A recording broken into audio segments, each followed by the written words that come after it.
sistema digestivo es bastante complejo en la especie, por lo tanto vale la pena que lo veamos por separado.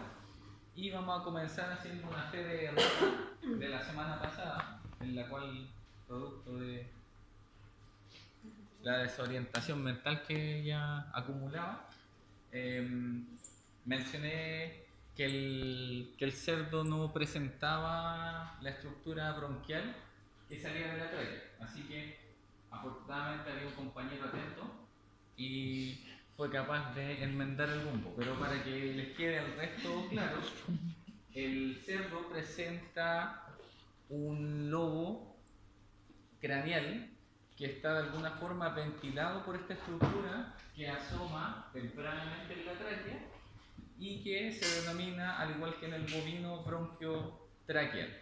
¿Ya? Entonces, para que lo tengan en consideración, ya que ese se encarga de la ventilación del lobo craneal, al igual que en el bovino existe un lobo medio, un lobo caudal y un lobo accesorio en el pulmón derecho. ¿Ya?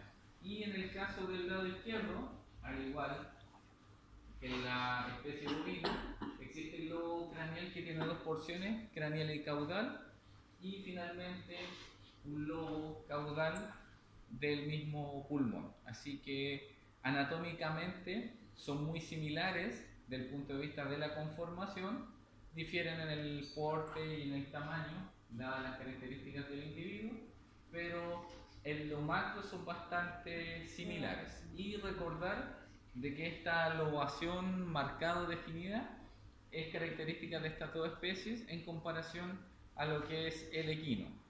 En esas mesas y bandejas hay unos bloques cardiopulmonares y algunos digestivos que los vamos a ver entre medio para que refuercen lo que es respiratorio.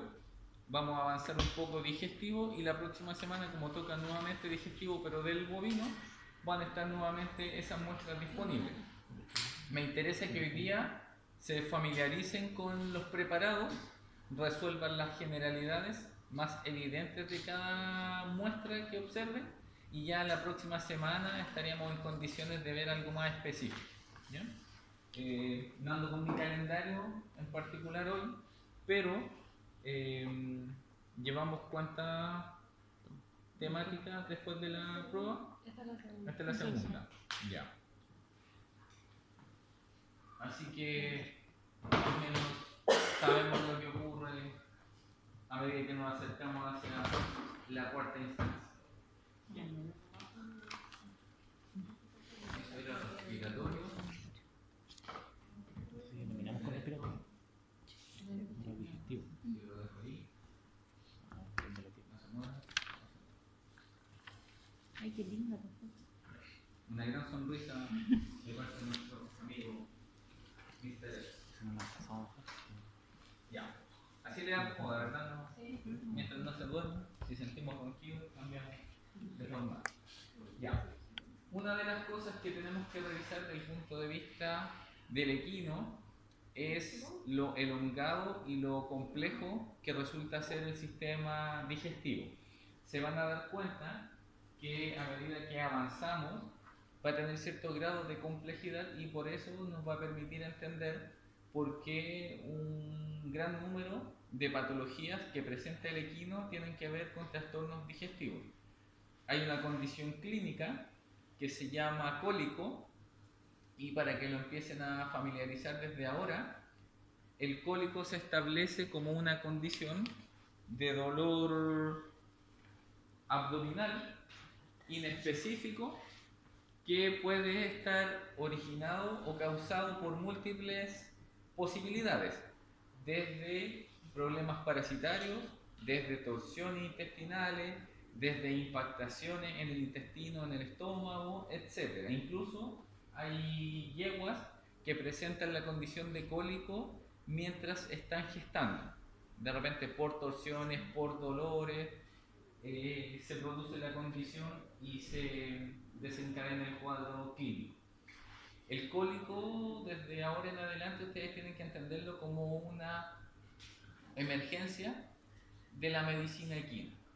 Para abordar un paciente con cólico deben tener en consideración de que deben tener gran cantidad de elementos e implementos para intervenir un caballo. Desde la fluidoterapia, que es lo más básico y que todos debiéramos ser capaces de manejar al caballo como primera instancia, hasta cosas muy complejas como es el aspecto quirúrgico, ya que muchos de los casos que tienen que ver con problemas gastrointestinales están relacionados y se resuelven quirúrgicamente. Ahora, intervenir quirúrgicamente un caballo es muy complejo, hay que tener un equipo de profesionales preparados para la emergencia, pero también el manejo posterior al episodio de cólico cuando es quirúrgico puede durar hasta 3 años en lograrse 100% la recuperación del individuo. Y la sobrevida de los animales intervenidos no suele ser mayor a 6 años. Entonces hay como factores pronósticos que están muy ligados, pero van a entender de que un caballo con cólico en condiciones naturales debiera fallecer, si es que no hacemos algo al respecto. ¿Ya? Entonces, básicamente, el sistema digestivo lo vamos a recorrer principalmente desde cavidad oral hasta las porciones más distales, que serían en específico el colon descendente y la estructura anal. Acordarse de algunas estructuras musculares que participan en el proceso digestivo, principalmente los músculos masticatorios. De ahí teníamos como representantes el temporal, que es un músculo no tan desarrollado en estas especies mayores, sí el desarrollo de un músculo macétero, en el caso de los bovinos la presencia de músculos pterigoides que permiten este movimiento de desplazamiento lateromedial de la mandíbula, y también el músculo bigástrico que participa de alguna forma en la apertura de la mandíbula o de la boca, dada principalmente el cese de la contracción muscular de los otros ya mencionados. El caballo por naturaleza es bastante selectivo al momento de prender o de pescar el alimento. Esto le permite que de alguna forma el consumo de alimentos sea más bien selectivo. El caballo no come cualquier tipo de hierba, no come cualquier tipo de alimento, y esta selección se le atribuye principalmente a esas estructuras que ven ahí, que son los labios.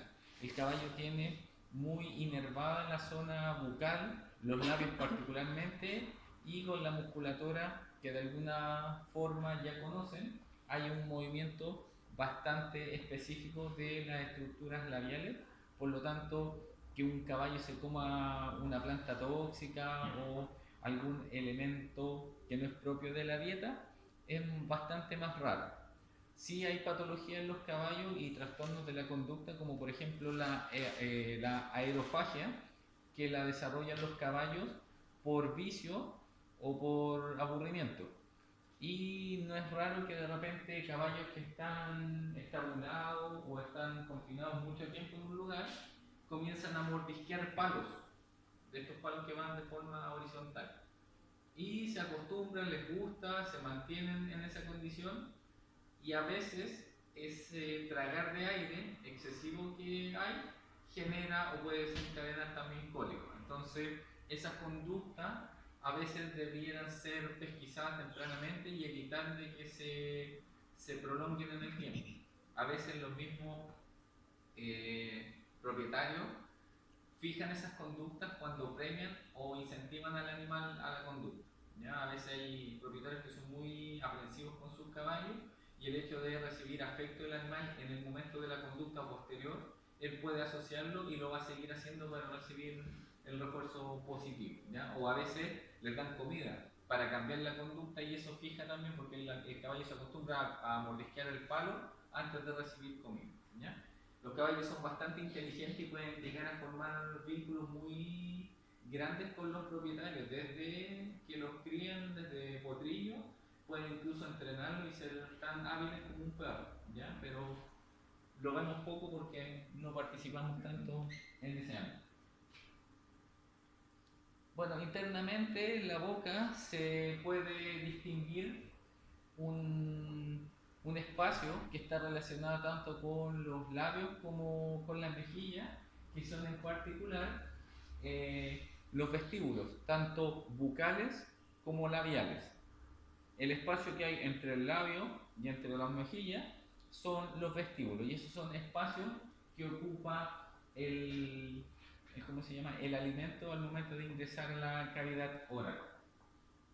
En general, ustedes deben considerar que la cavidad oral está definida por el techo del paladar duro, que se involucra en parte al hueso maxilar y también al hueso palatino más caudalmente.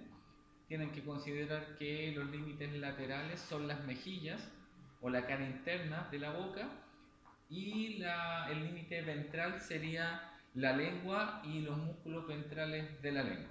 Eso es como el límite natural de la cavidad oral. Y a medida que nos aproximamos hacia la parte final de la boca, o en vías de aproximarnos también a lo que es la vía respiratoria, encontramos un punto de entrecruzamiento del sistema digestivo con el respiratorio, que es la faringe, y en específico al tercio que le corresponde a la parte oral se denomina la orofaringe.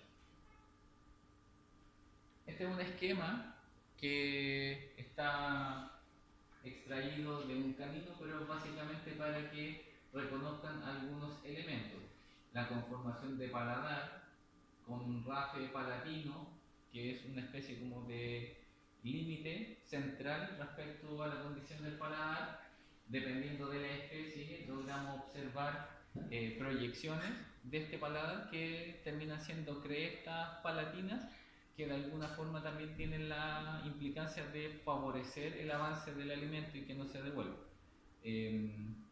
No sé si tendremos cortes de cabeza la próxima semana, pero después les voy a mostrar de que hay unas definiciones bien notorias o marcadas en el paladar del equino, y eso permite que el alimento avance pero que no se devuelva.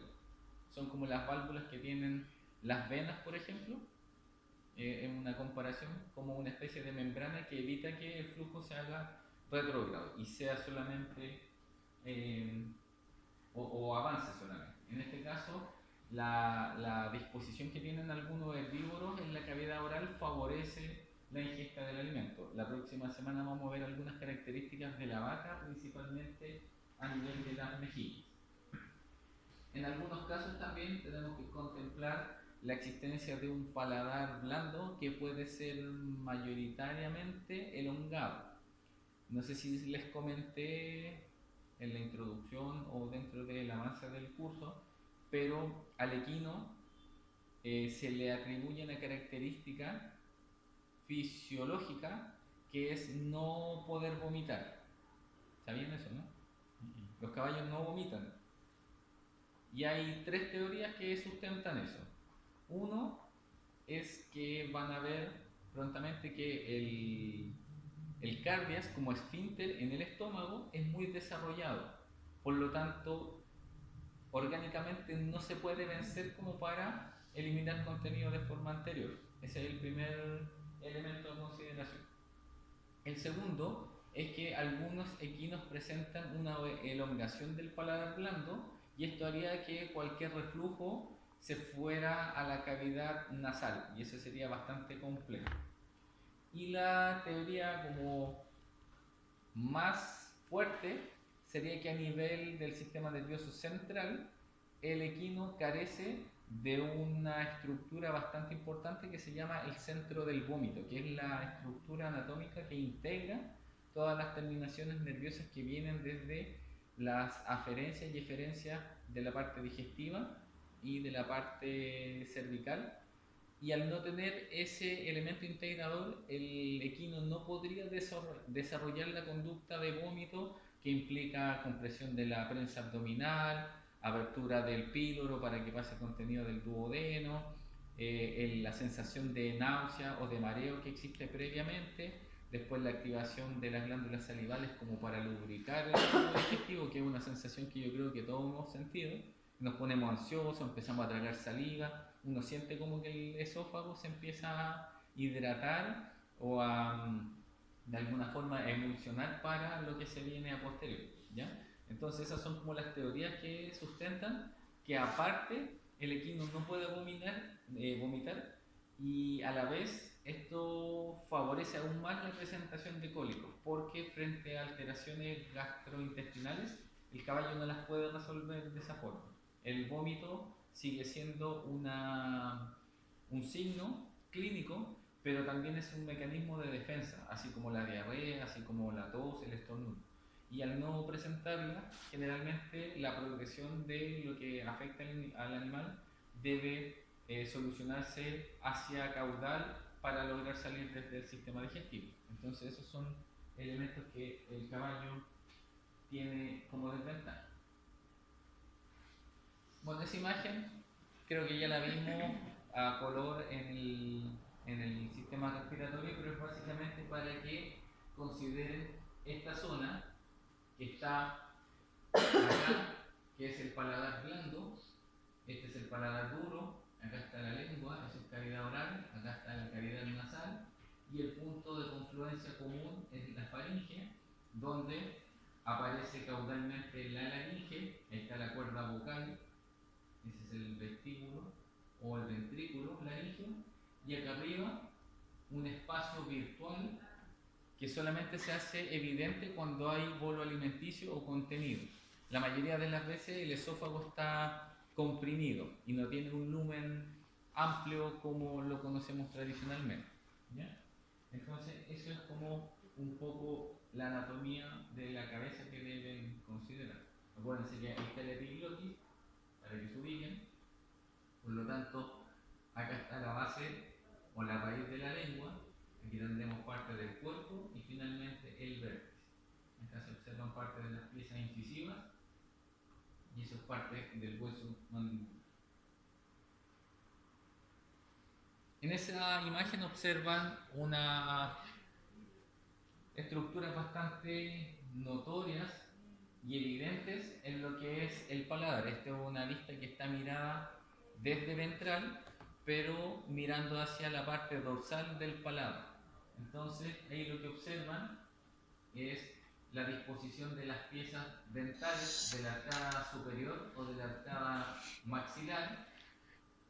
Nótese que ahí hay una pequeña estructura que ese es un diente, es un premolar que se conoce como el diente de lobo y que después voy a conversar un poquito más en detalle, pero que en la mayoría de los casos al equino se le remueve y se le extrae. Este es el rafe palatino, estas son las crestas palatinas y de alguna forma, como les decía, están dispuestas para que el alimento avance, el bolo avance hacia la parte posterior de la cavidad oral y pueda ser deglutido hacia el esófago. Aquí se ven la disposición de las piezas incisivas y acá hay una zona que se conoce como diastema. En general el espacio entre los dientes es el diastema, pero para la especie equina y algunos otros herbívoros los diastemas son más elongados porque entre premolares e incisivos hay un espacio bastante mayor. Acá ven una imagen real en colores. Por ahí se ven algunas características propias de las piezas dentales del equino. Ahí se ven las crestas con algo de coloración y pigmentación, dependiendo también los aspectos externos del animal. Eso que se ve ahí un poquito como separado, podríamos decir que es el vestíbulo bucal. Por ahí adelante, y si levantásemos el labio, habría un espacio entre las piezas dentales y el labio, que sería el vestíbulo labial. Y aquí ya empieza lo que sería el arco palatogloso, que es una estructura que limita el paladar con el inicio de la faringe y por ahí de repente algunas estructuras que se relacionan desde el punto de vista linfático, como las tonsilas palatinas. Palatogloso es esto de acá, donde se acaba parte del paladar, se ve como ese techo, es como la entrada de un túnel, ese es el arco palatogloso. Ahí empiezan a aparecer algunas imágenes que están relacionadas con la inspección clínica de las piezas dentales. Creo que se los comenté cuando estudiamos cráneo, que el equino tenía la arcada superior o el maxilar mucho más amplio en relación a la mandíbula. ¿Recuerdan eso? Ya. Eso favorece que de alguna forma las piezas que no entran en contacto directamente puedan tener crecimientos hacia la parte interna y lesionar la lengua, o hacia la parte externa y comprometer la mucosa y las mejillas internamente. Creo que después viene una imagen que esto lo aclara mucho mejor. Pero esto que se está mostrando con una abreboca probablemente y se está registrando fotográficamente es para que ustedes tengan la consideración de que las piezas dentales deben ser inspeccionadas porque cualquier daño que éstas provoquen a los tejidos blandos puede llevar a una condición que el animal disminuya o deje de comer.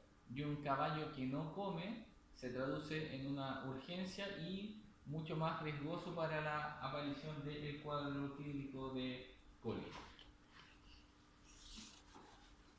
Esta imagen muestra más o menos lo mismo que les mencioné anteriormente, así que no me voy a detener tanto en esto, pero a lo mejor los que son más observadores se habrán dado cuenta de que a veces la disposición de las piezas dentales puede tener algunas características un poco diferenciales.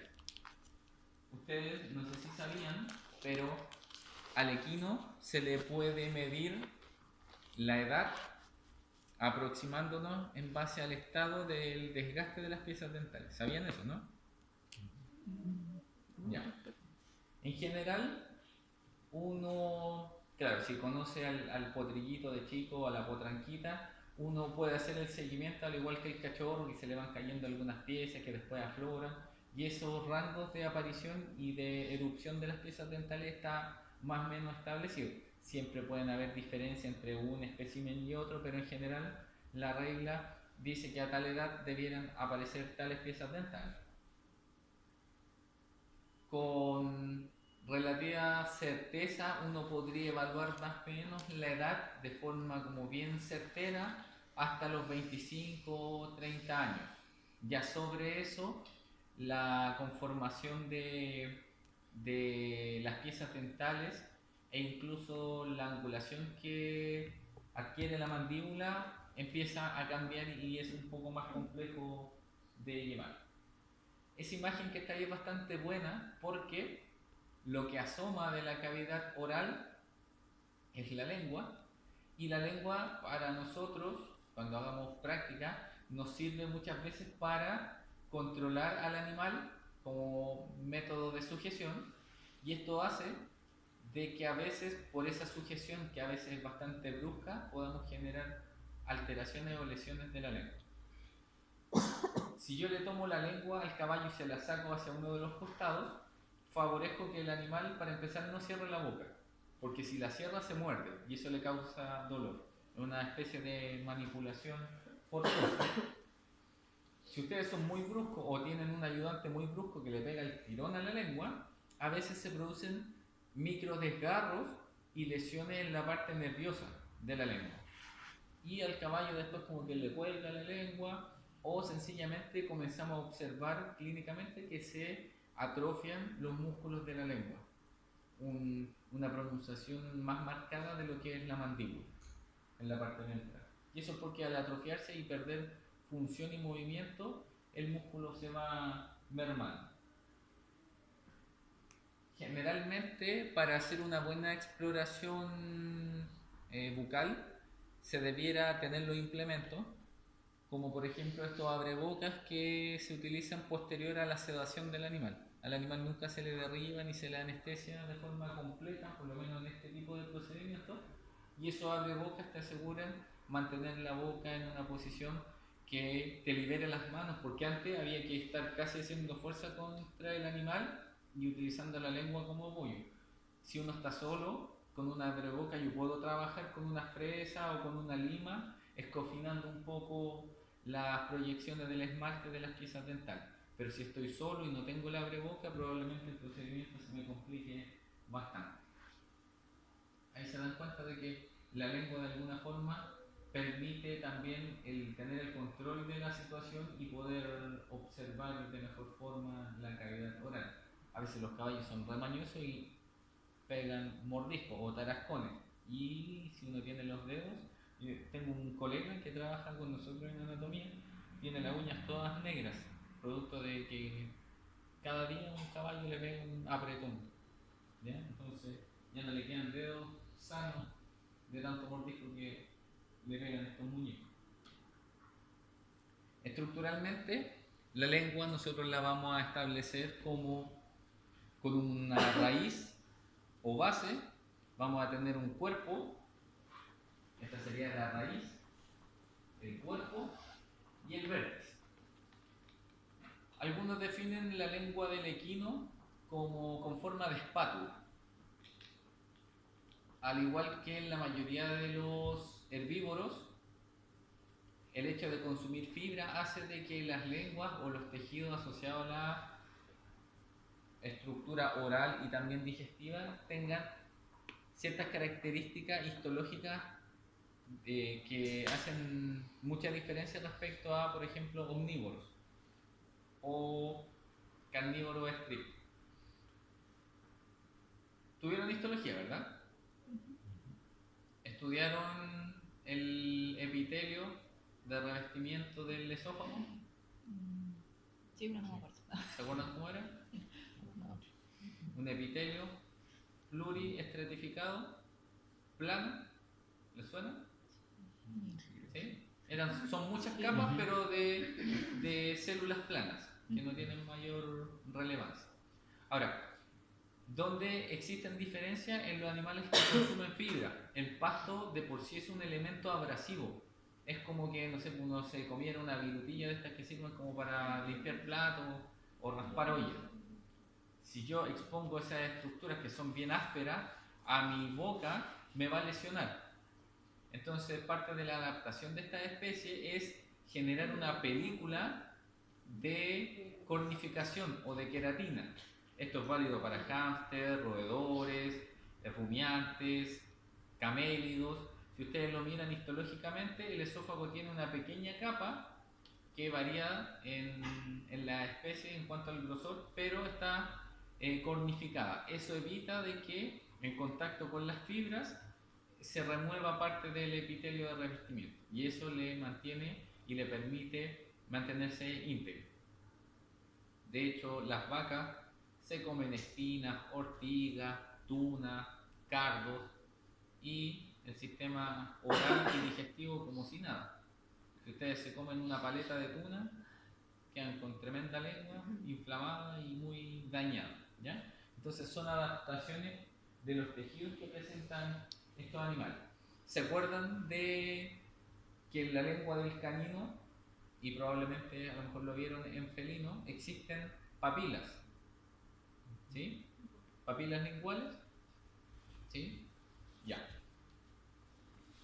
En general, hacia lo que es el vértice, podemos encontrar unas que son muy pequeñitas, pero que son como ásperas. ¿Se acuerdan de las papilas filiformes? El gato tiene las filiformes y cuando uno le pega así como un lamido, te deja casi sin hueso la cara. Ya. Los felinos es uno de los ejemplos más significativos. El león, cuando lame huesos, es capaz de sacar la carne completamente y dejar el hueso raspado completo, ¿ya? Las papilas filiformes son más bien mecánicas. Tienen la característica de favorecer, por ejemplo, el desprendimiento de la carne en los grandes felinos o en los felinos, pero también participan en el tema del acicalamiento, en la remoción mecánica de partículas.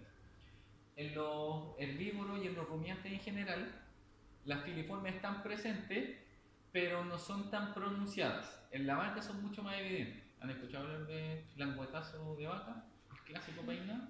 Ya. Si alguna vez una vaca los toca con su lengua, van a quedar todos erosionados porque es bastante áspera, ¿ya? Está adaptada a recibir elementos traumáticos. Y por otro lado, unas que son tal vez un poquito más evidentes, que son más redondeadas, se denominan fungiformes, que son como honguitos. Las filiformes son como estructuras puntiagudas. Las fungiformes histológicamente son como honguitos si uno las mira al microscopio.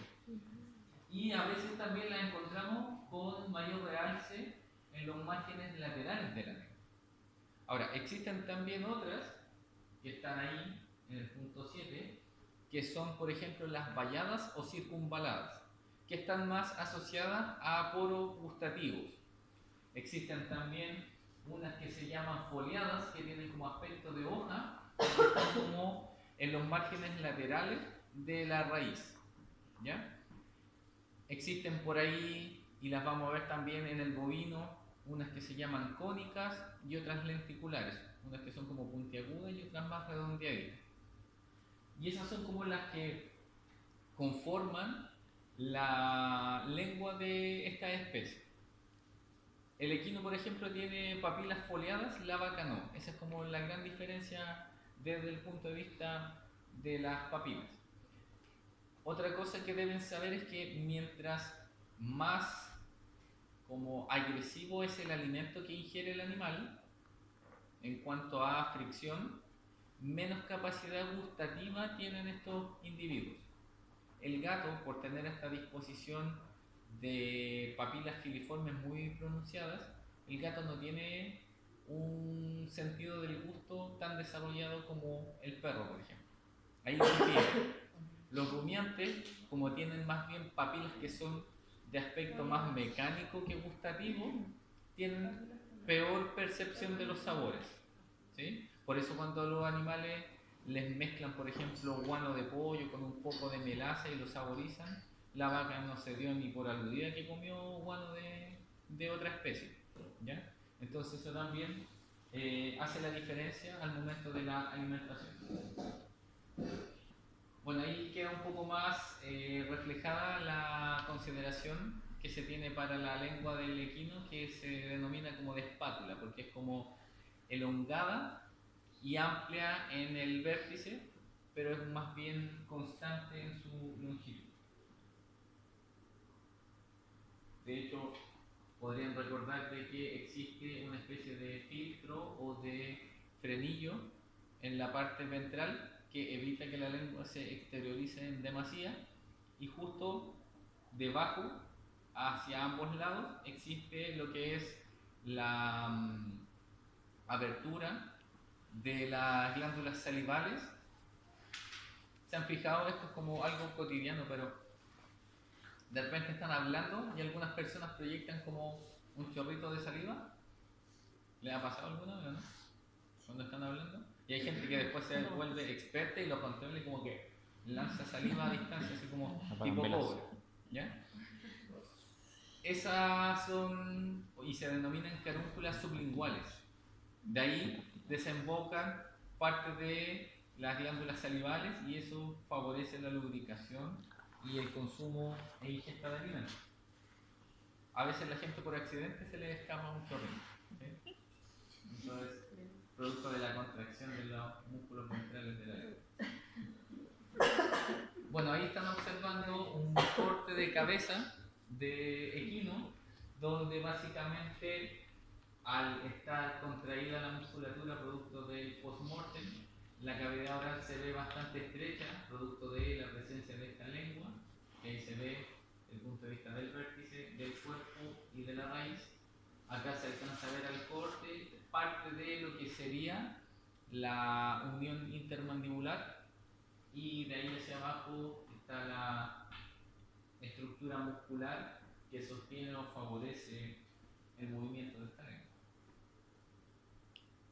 Ahí está un poco más exteriorizada. Eso que la mantiene adherida es la estructura o el frenillo lingual, y bueno, lo que cuelga es la parte dorsal de la lengua que la observamos y se ven las carúnculas, o más bien las papilas circunvaladas o valladas. Si ustedes la miran, es como un terciopelo la superficie de la lengua del equino. Es áspera, sí, pero es como más pareja y uniforme. La de la vaca tiene más relieves e incluso tiene como un abultamiento en el cuerpo que se denomina torus, que lo vamos a ver la próxima semana, y eso también le da la característica de que delante de ese torus existe una especie como de fosa lingual que se denomina, y eso hace de que a veces pueda quedar contenido alimento en ese espacio. Ahí se ve un poco más marcadas las papilas valadas o circunvaladas. Y aquí se muestra un poco de lo que es la parte anterior, donde se ve el nacimiento de las piezas incisivas. Y ahí se ven las crestas palatinas. Ahí están mucho más definidas y se ve parte también del margen de las piezas dentales, principalmente premolares y molares.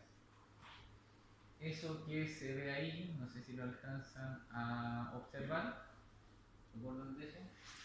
Era como una especie de pliegue. Esa es la abertura a nivel faringeo de lo que es la bolsa gutural y la relación con la tuba auditiva, que lo conversamos la vez anterior.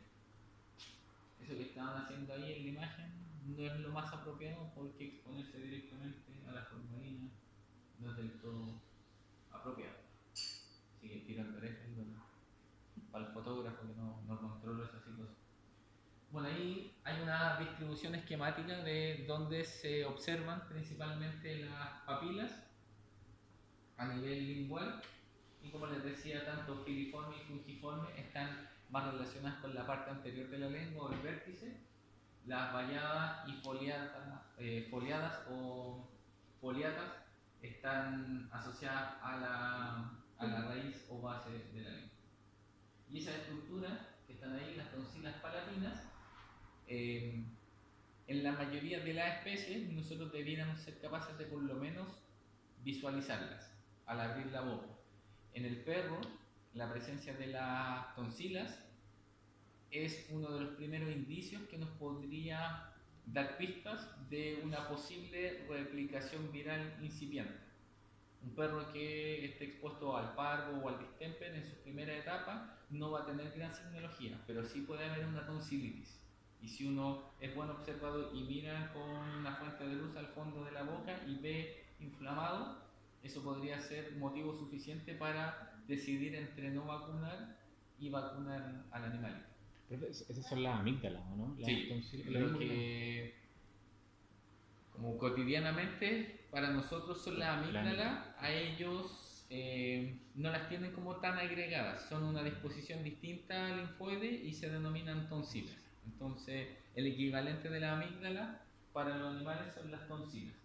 Y acostúmbrense o empiecen a mirar. De repente el perrito le abre un poco la boca y miran.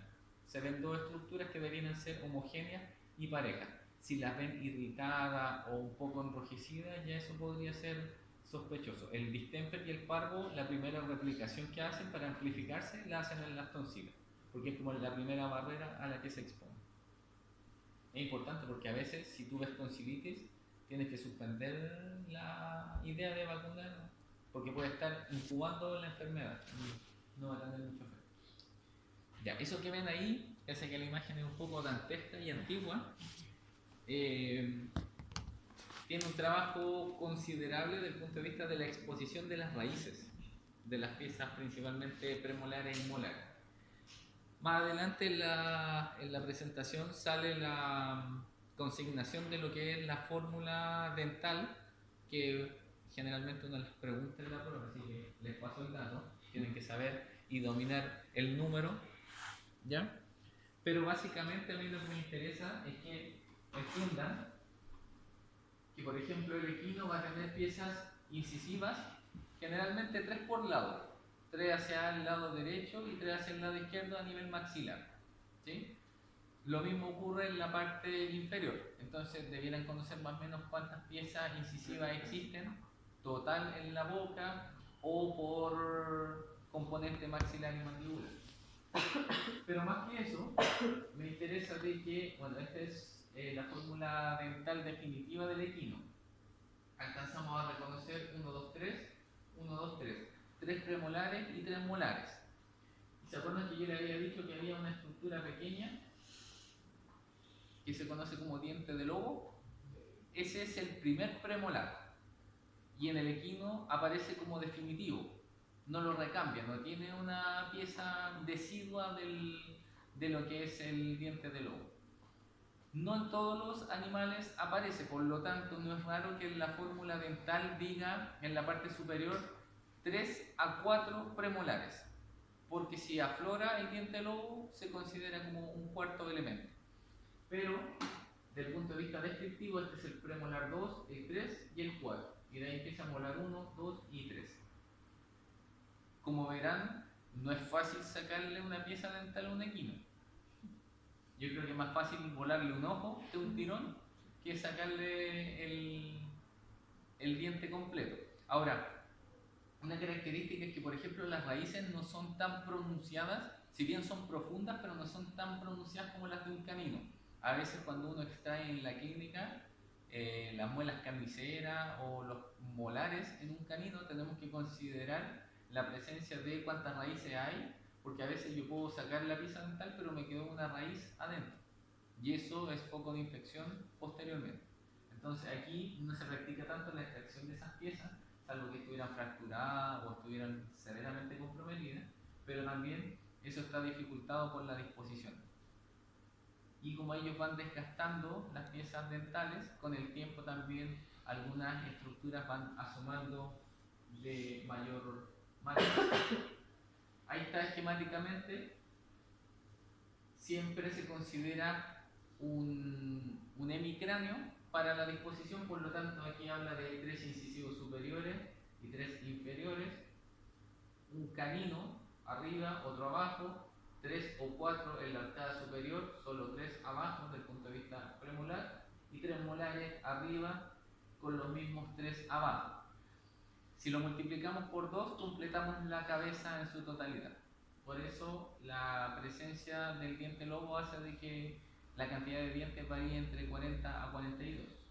Mientras que en la fórmula temporal o de leche o decidua no hay presencia de caninos y tampoco los molares. Así que cuando vean un potrillito que tenga ausencia de sus molares, por lo menos asumados, habla de que está en sus primeras etapas de vida y probablemente tenga incluso menos de un año.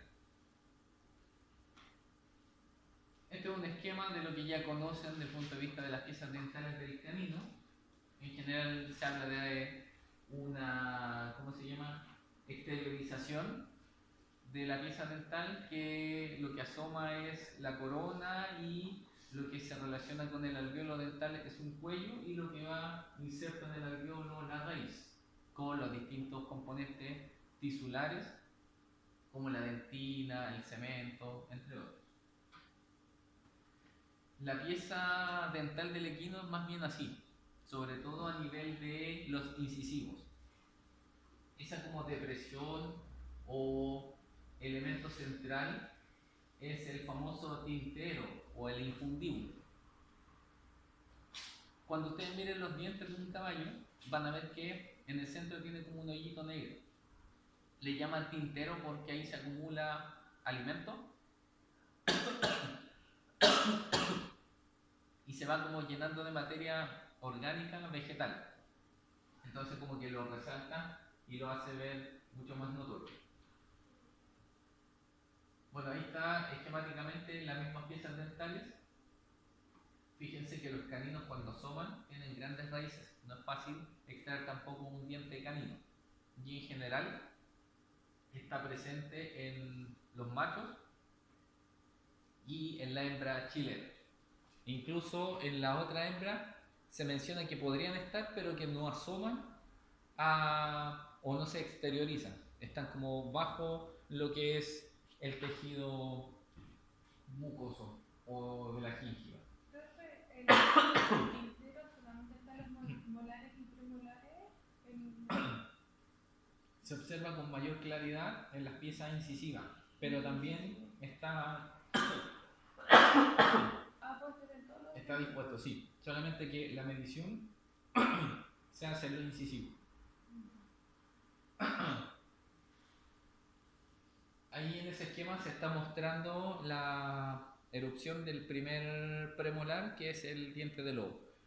¿Por qué es importante? Porque cuando el animal empieza a entrar en edad competitiva, sobre todo para los que hacen deporte, el diente de lobo comienza a traumatizarse en presencia del freno que se utiliza para contener al animal.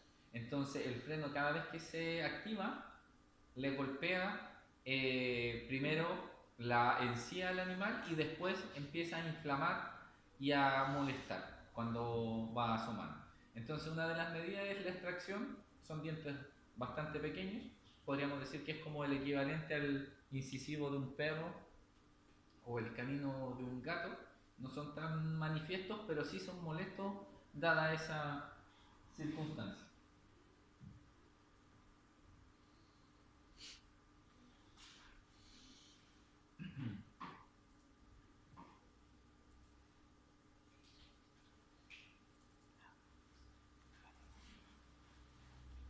Vemos estas pocas que quedan y los dejo en libertad de un rato.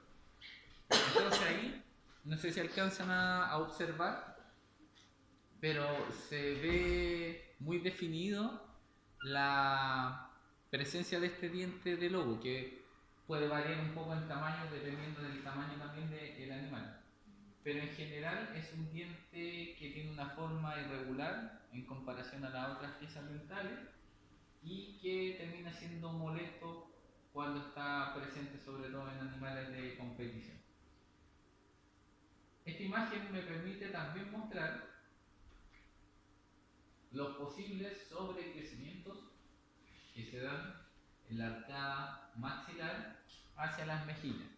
Esas estructuras afiladas y puntiagudas se conocen como puntas de muela o puntas de esmalte. Y esas, si son muy pronunciadas, comienzan a erosionar y a dañar la mucosa interna. Entonces, cuando hay heridas en la boca, eso duele. Las fibras que el animal consume comienzan a funcionar y aún más duele. Es como tener una herida abierta y que estén entrando permanentemente palos, piedrecillas. Y eso haría que moleste bastante y el animal termine dejando de comer. Esto es como una aproximación. Yo sé que más adelante, cuando lleguen a clínica mayor, van a tener probablemente más implicancia desde el punto de vista de la odontología y participen más en esto, pero hay algunos elementos que son orientativos como para establecer la edad de los animales. Una de esos es como el desgaste que yo les mencionaba y que a medida que pasan los años, si ustedes analizan la forma del diente, que es más bien ovalada en el extremo y más bien triangular hacia la raíz, si ustedes ven un caballo viejo o de varios años, probablemente va a tener sus dientes mucho más desgastados y con forma triangular, porque ya nos estamos aproximando a esta parte del diente por el desgaste y el paso del tiempo. Un animal joven comienza a desgastar sus piezas dentales, pero todavía tiene en los primeros años la disposición de este tintero o el famoso infundíbulo que está presente en las piezas incisivas en los primeros años.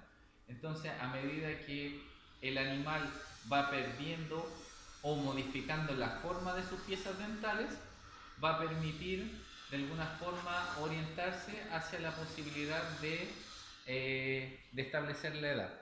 Incluso, creo que, no sé si ando con un lápiz, pero no, me voy a decir para mostrárselo.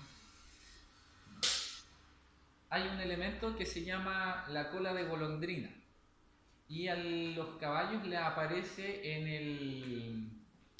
el incisivo superior, pero más externo o lateral, porque se habla de el incisivo 1, 2 o 3, o se habla del incisivo medial, central y lateral, ahí dependiendo de la nomenclatura odontológica. Y a este diente lateral le aparece como un cachito en el costado. A eso le llaman cola de golondrina, y la cola de golondrina también aparece más o menos a cierta edad. También aparece un surco que se llama surco galvánico, es como una demarcación que le aparece a la pieza dental y que, dependiendo de la edad del animal, va ocupando parte de la totalidad del diente, después la mitad del diente, después desaparece y después vuelve a aparecer. Entonces ahí como que se establece entre los 5, 10, 15 y 20 años respectivamente. Pero eso es como harina de otro costal, lo van a ver con mayor especificación en clínica de equinos, pero es para que tengan por lo menos la noción de que en algún momento se les mencionó. Y como se dan cuenta, los dientes en las primeras etapas van a ser más bien ovalados, como se ve aquí, porque esta zona del diente tiene esa forma. Esto es un corte transversal, lo estamos viendo así segmentado. A medida que empezamos a descender en el largo del diente, esto va cambiando de aspecto geométrico y se vuelve más triangular, e incluso ya en la parte más profunda puede ser incluso medio rectangular.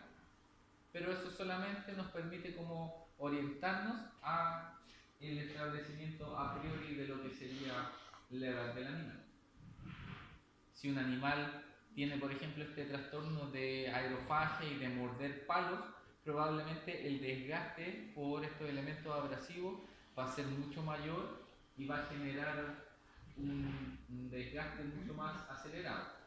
¿Se han fijado en la gente que les tira palos o piedras a los perros y los perros juegan con esas piedras? ¿Han visto eso, no? De repente en la calle incluso hay perros que tienen afición por traer piedras. Si ustedes analizan esos dientes, son propensos a fracturarse y también a desgastarse mayoritariamente. Entonces, o un perro que come siempre hueso, porque el dueño le da mucho hueso, el perro va a tener los dientes muy rasados a temprana edad. Y eso es principalmente por un desgaste acelerado.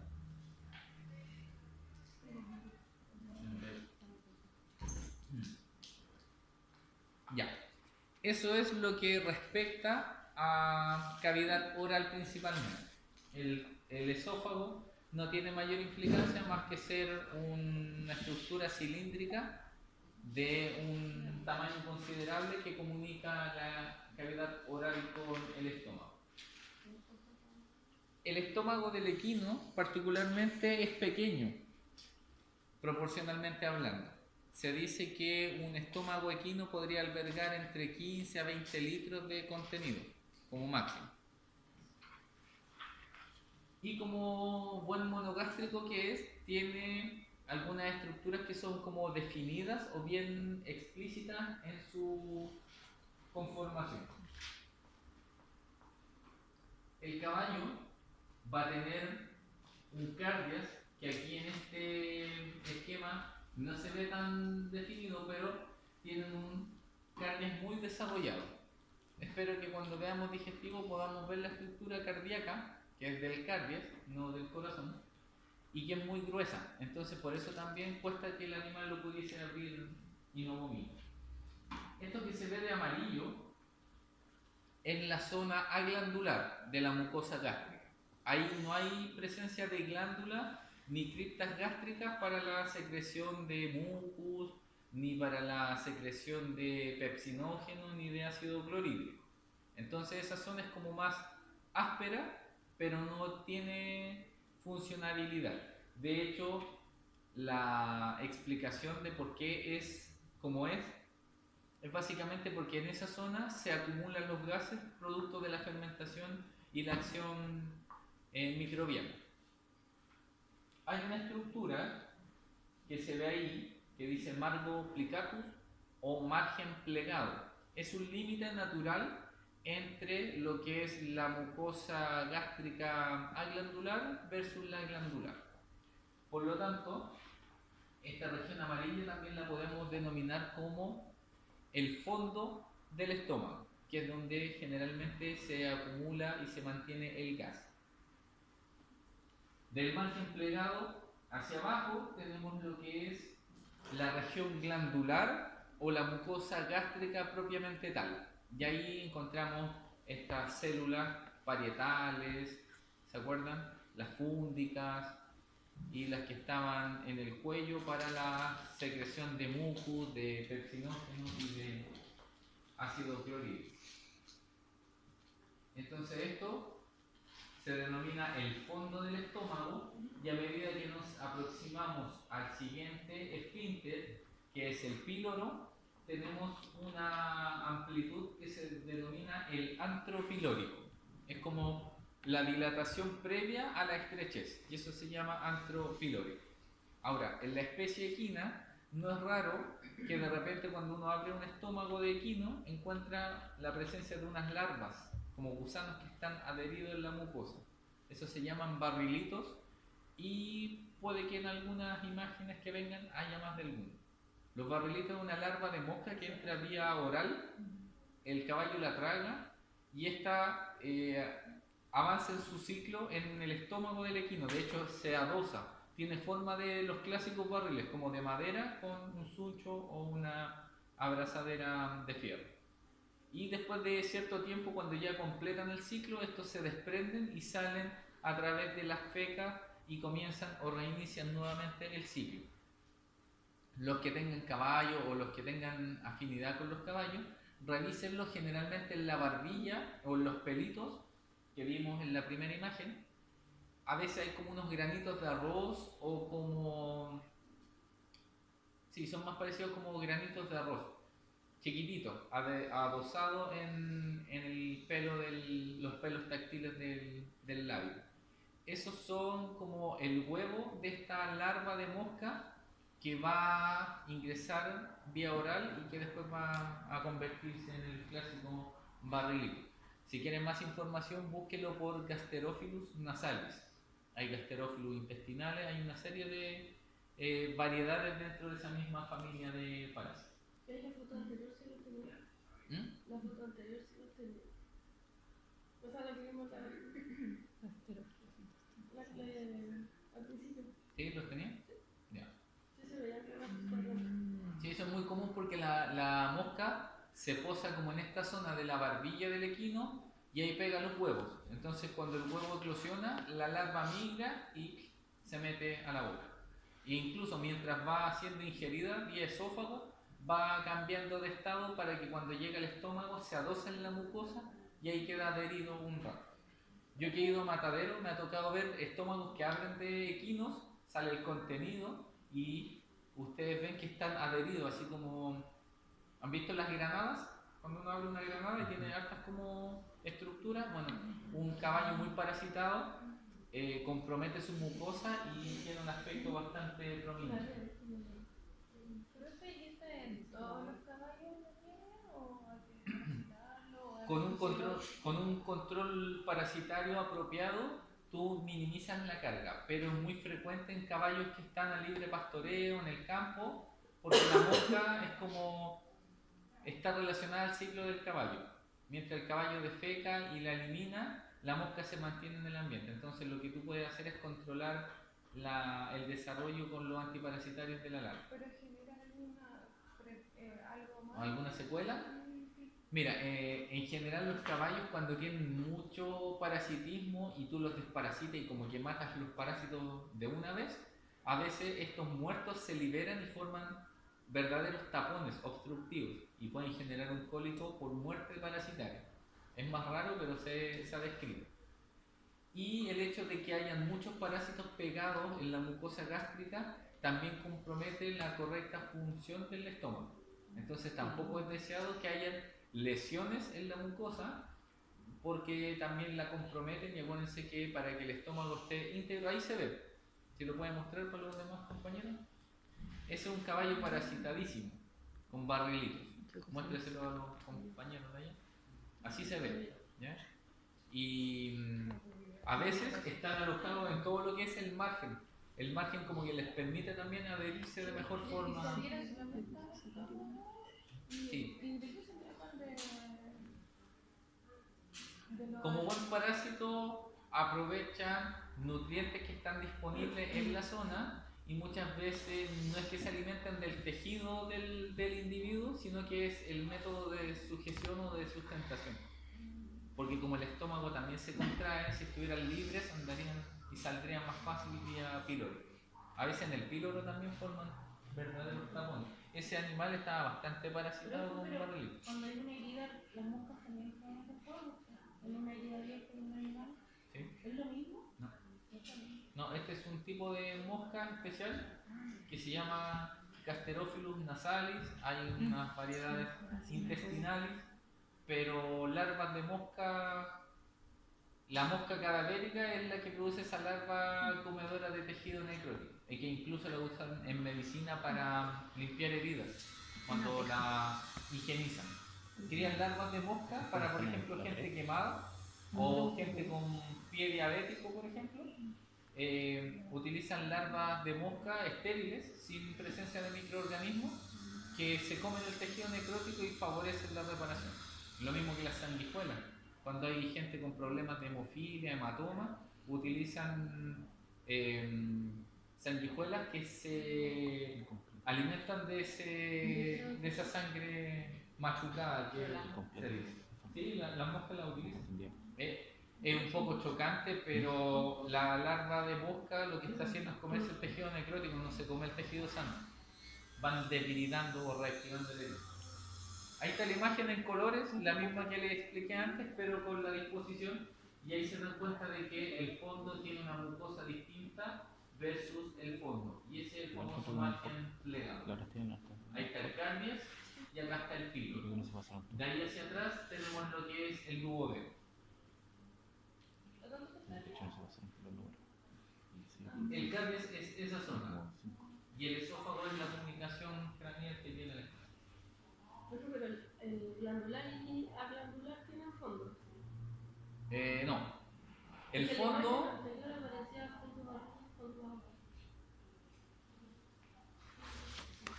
El fondo es la parte glandular. Glandular. La aglandular, perdón, el fondo del estómago es la porción aglandular. El cuerpo del estómago es lo glandular. Sí, pero probablemente esta imagen sea como... Ya, entonces el fondo solamente la aglandular. Sí. Y el cuerpo del estómago. En el cuerpo encontramos lo que corresponde a la parte glandular. Y esa imagen es como más cercana a la realidad. Ahí donde está como la línea punteada, encontramos lo que es el margen plegado, donde dice body es el cuerpo y es como la disposición de las glándulas gástricas. Eso amarillo que ven ahí es parte del aumento. Acuérdense que el estómago tiene una curvatura mayor y una menor. En la menor se relaciona principalmente con el hígado, en la mayor con el vaso. Y el vaso del equino tiene esa forma, que es como una coma, como un apóstrofe, como un triángulo. Ese es el vaso del equino. Comercialmente se conoce como pajarilla. Si alguna vez piden en la carnicería y ven que dice pajarilla, es el vaso, órgano linfoide que participa, por ejemplo, en la maduración de los linfocitos B. Y eso amarillo es característico del equino. La grasa tiene grandes cantidades de carotenos, por lo tanto se ve mucho más amarilla. La del, ¿cómo se llama? Incluso media anaranjada. La del bovino es más bien pálida. ¿Se acuerdan que en los corazones que veíamos, de repente distinguíamos la especie por solamente la coloración de la grasa? El hígado, como órgano bastante macizo y desarrollado, en particular tiene una estrecha relación con lo que es el diafragma. Es un órgano bastante craneal a lo que es el diafragma y por lo tanto tiene ciertos elementos de fijación respecto a él. Una de las principales diferencias, y esto por favor recálquenlo o destáquenlo, es que el hígado del equino no presenta vesícula biliar. Es la principal diferencia con el bovino. Eso no quiere decir que él no produzca bilis, sino que no la almacena como conocemos en la otra especie. Y por lo tanto, otra de las características que se le atribuyen al hígado del equino es que es bastante segmentado o lobado. Yo puedo ver lobaciones bien características en el hígado equino. En el del bovino vemos una estructura maciza y más bien compacta, que no tiene grandes lobaciones, pero aún así se despliega. Entonces el equino va a tener un lobo derecho. ¿Se acuerdan la disposición del hígado del canino? ¿Recuerdan algo, no? ¿O lo estudiaron con ese nivel de profundidad? El canino tenía un lobo medial derecho, un lobo lateral derecho. Tenía un lobo medial izquierdo, un lobo lateral izquierdo, tenía un lobo cuadrado y tenía un lobo caudado que tenía dos porciones, una papilar y otra caudada. ¿Cuál es mi forma de ayudarlo a que recuerden? Es que el lobo caudado tiene una D, por lo tanto el proceso caudado va hacia la derecha y el papilar tiene una I, por lo tanto se carga hacia el lado izquierdo. Si ustedes recuerdan esa mnemotecnia, no se les debiera confundir la disposición de las porciones del lobo caudado. El equino es bastante simple en ese sentido. Tiene un lobo derecho bastante desarrollado, bien definido, tiene un lobo cuadrado, tiene un lobo medial izquierdo, un lateral izquierdo y tiene un lobo caudado con su porción caudada. El equino no presenta porción papilar. ¿Y por qué también podrían recordarlo? Porque la porción caudada del lobo caudado es la que se relaciona con el riñón. ¿Qué riñón tocaba o entraba en contacto con el hígado? ¿El derecho o el izquierdo? ¿Qué riñón es más craneal siempre? El derecho. Entonces, la fosa renal que tiene el lobo caudado vincula al riñón derecho con el proceso caudado del lobo caudado en el equino. ¿Sí? Dígame. Lo repito de nuevo y espero no equivocar. Ya. Entonces, el equino no tiene vesícula biliar, ese es un elemento distintivo, tiene los lobos bien definidos. De hecho, voy a apoyarlo en la imagen para que lo puedan ver. Ahí está, mucho más bonito. Entonces, tiene un lobo, ahí la palabra correcta o actualizada es lobo, no lóbulo. Lóbulo es de oreja.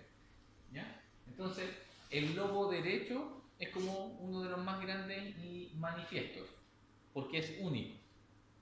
Pero presenta también un lobo lateral izquierdo y un lobo medial izquierdo. Entre medio del izquierdo y el derecho existe un lobo cuadrado. Y, como ven ahí, ese es el proceso caudado del lobo caudado. La vaca, ¿qué tiene de distinto? Que tiene derecho, izquierdo, cuadrado y papilar y caudado. ¿Cuál es el que no tiene persistencia y el perro? Es que el perro tiene este lo tiene dividido en medial derecho, lateral derecho, tiene el caudado y el papilar que va hacia acá. Entonces el perro tiene mucho más lobos. Después, si me consigo un lápiz, se lo anoto en la pizarra. ¿Ya? Ese es como un elemento a considerar. Y obviamente en esa imagen no observamos la vesícula biliar, pero sí hay conducto cístico y colédoco para conectar con el duodeno y llegar al intestino. Eso, ¿Todos los rumiantes o pseudo rumiantes no tienen vesícula biliar o solo el caballo? el caballo es la excepción. La vaca tiene, los rumiantes tienen, los pequeños rumiantes tienen.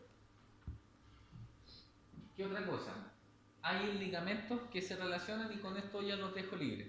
Los ligamentos triangulares se encargan de sostener el hígado en la cavidad abdominal para que no se mueva y se tuerza o se movilice de forma incorrecta. Por la relación anatómica y por el concepto topográfico,